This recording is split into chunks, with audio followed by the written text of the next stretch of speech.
मैं मोहर सिंह मीणा कमला Modi girls college Neemka थाना में आप सभी छात्रों का स्वागत करता हूं।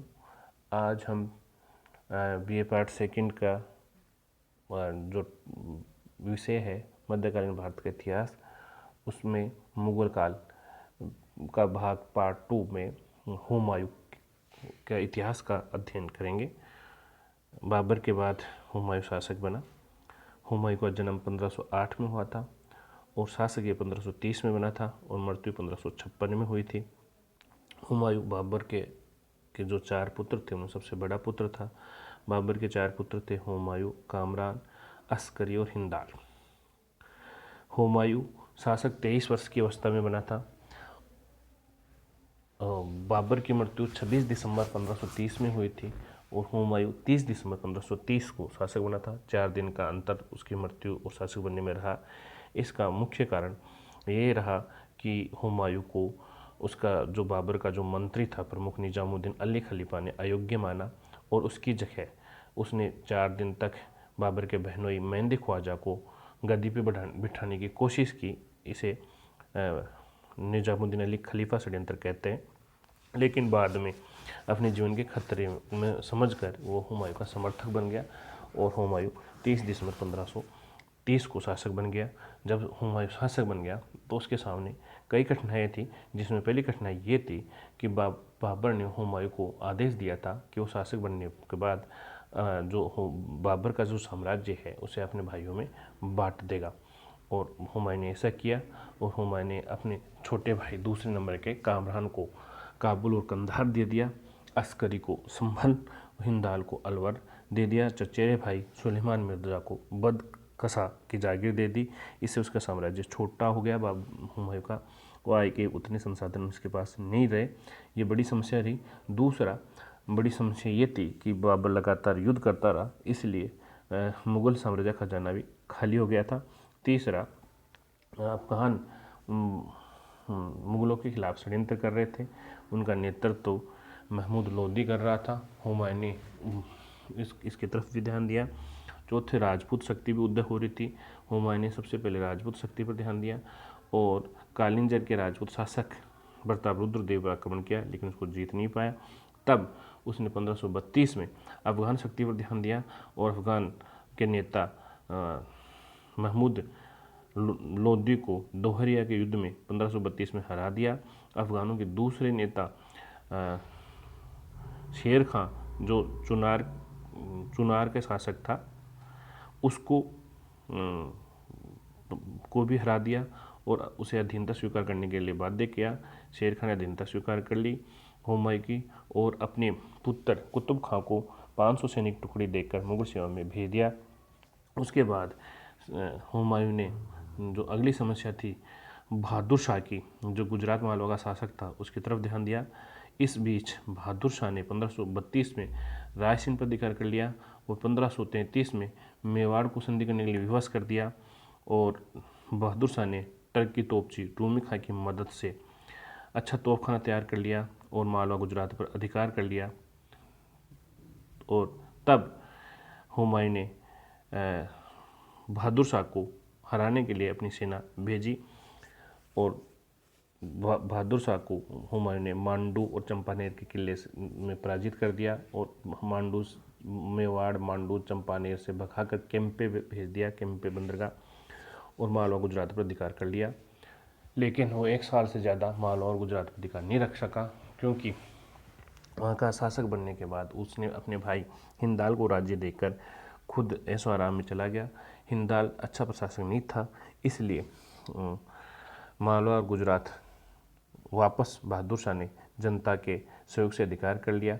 लेकिन बाद में बहादुर शाह भी ज़्यादा जीवित नहीं रहा और वह केम्बे बंदरगाह में पुर्तगालियों द्वारा मार दिया गया। इसी बीच शेर खां ने अपनी शक्ति बढ़ा ली। उसने अधीनता स्वीकार करने के बाद जब हुमायूं बहादुर शाह से युद्ध करने में व्यस्त रहा तो शेर खां ने इसका लाभ उठाया और 1534 में बंगाल के शासक को सूरजगढ़ के युद्ध में हरा दिया और बंगाल पर अधिकार कर लिया। उसे 13 लाख दिनार प्राप्त कर ली और बहुत सारा सामान प्राप्त कर लिया।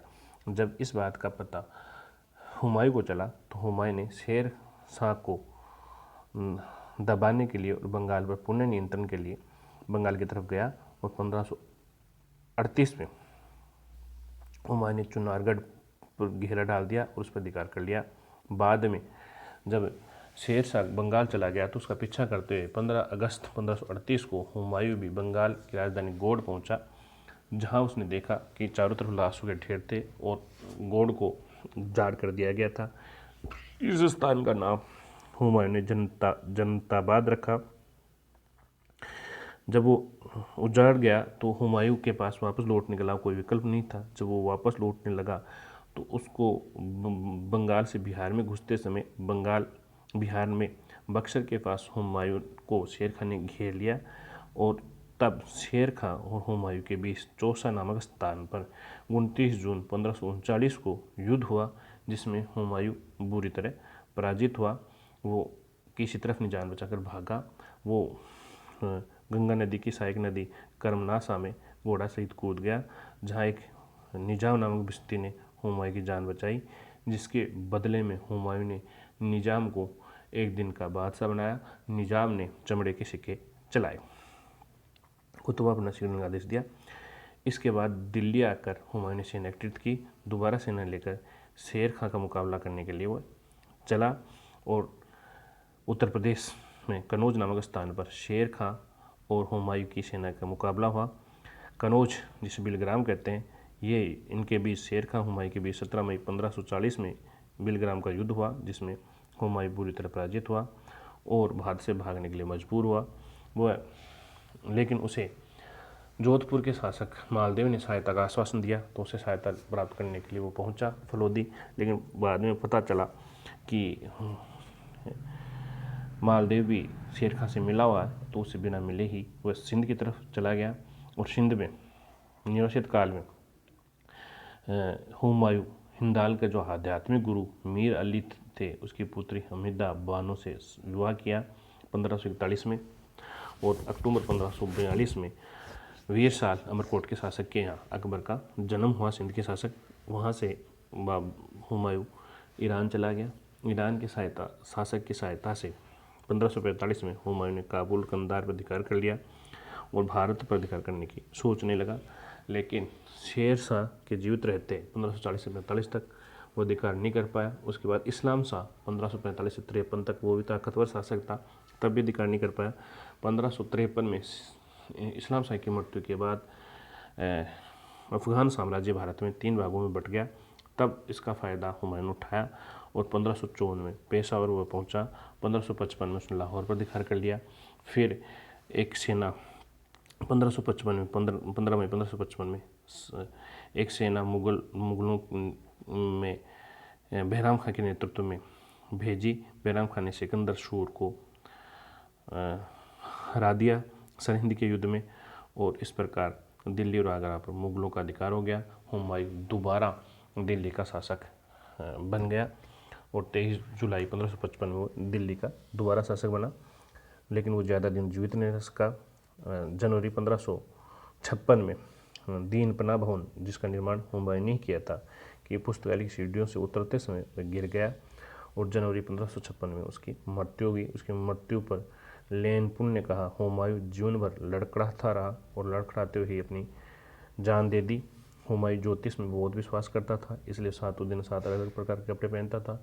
इतवार को पीले पहनता था, शनिवार को काले पहनता था, सोमवार को सफ़ेद कपड़े पहनता था। अफीम का शौकीन था।